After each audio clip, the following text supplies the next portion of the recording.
നിരവധിയായ പൊതുപരിപാടികളിൽ ഇപ്പോൾ ജഗദീപ് ധൻഖറുടെ പ്രധാന ഹോബി എന്ന് പറയുന്നത് നരേന്ദ്രമോദിയെയും ക്യാബിനറ്റിനെയും കിട്ടുന്ന തക്കത്തിനൊക്കെ കൊട്ടുകൊടുക്കുക എന്നുള്ളതാണ്. അത് പുള്ളി നന്നായി ആസ്വദിക്കുന്നുണ്ട് എന്ന് തന്നെയാണ് പറയേണ്ടി വരുന്നത്. ഒരുപക്ഷെ യാഥാർത്ഥ്യം പറയുമ്പോൾ കിട്ടുന്ന ഒരു ചാരിതാർത്ഥ്യം, അത് ആവോളം അത് രസിച്ച് തന്നെ ജഗദീപ് ധൻഖർ പറയാൻ ശ്രമിക്കുമ്പോൾ പ്രതിപക്ഷത്തിന്റെ ഭാഗത്തു നിന്നും അപ്രതീക്ഷിതമായ പിന്തുണ ലഭിക്കുകയാണ്. ജഗദീപ് ധൻഖർ, നമുക്കറിയാം, അദ്ദേഹത്തിനെ ഉപരാഷ്ട്രപതിയാക്കിയതിന് പിന്നിൽ നരേന്ദ്രമോദിക്കും അമിത്ഷായ്ക്കും വ്യക്തിപരമായ നിരവധി താല്പര്യങ്ങൾ ഉണ്ടായിരുന്നു.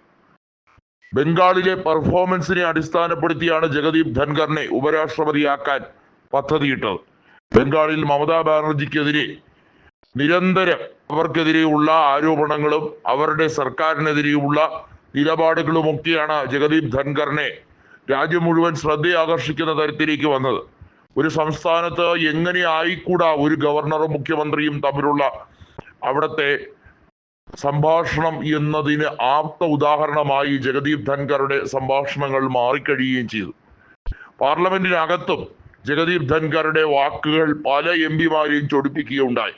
ജയാ ബച്ചൻ ഉൾപ്പെടെയുള്ളവർ ജഗദീപ് ധൻഖറുടെ രൂക്ഷമായ ഭാഷയെ വിമർശിച്ചിട്ടുണ്ട്. എന്നാൽ ഇപ്പോൾ അദ്ദേഹത്തിന് എന്താണ് ഈ മനംമാറ്റം എന്നത് വലിയ തോതിൽ ഗവേഷണം പോലെ തന്നെയാണ് BJP ചർച്ച ചെയ്യുന്നത്. BJP സർക്കാരിനെ അവഹേളിക്കാനാണോ ഇനിയുള്ള കാലം മുഴുവൻ ജഗദീപ് ധൻഖർ ശ്രമിക്കുന്നത്? പാർലമെന്റിന്റെ യോഗം അടിയന്തരമായി ചേരണം എന്ന് പ്രതിപക്ഷം ആവശ്യപ്പെട്ടത് ഓപ്പറേഷൻ സിന്ദൂറുമായി ബന്ധപ്പെട്ട വിഷയത്തിൽ ക്ലാരിഫിക്കേഷൻ ആവശ്യപ്പെട്ടുകൊണ്ട് തന്നെയാണ്. അവിടെ ഉണ്ടായ കാര്യങ്ങളെ പറ്റി പ്രതിപക്ഷത്തിനോട് വിശദീകരിക്കുക എന്നാൽ അതിനർത്ഥം ഈ രാജ്യത്തോട് നരേന്ദ്രമോദി പറയുക എന്നതാണ്. ഈ രാജ്യത്തിന്റെ ജനപ്രതിനിധികളെയാണ് പാർലമെന്റിൽ കാണാൻ കഴിയുന്നത്. ഭരണപക്ഷത്തുള്ളതുപോലെ തന്നെ പ്രതിപക്ഷത്തുള്ള 234 പിമാർ എന്ന് പറയുന്നത് ഈ രാജ്യത്തിന്റെ ജനപ്രതിനിധികളാണ്.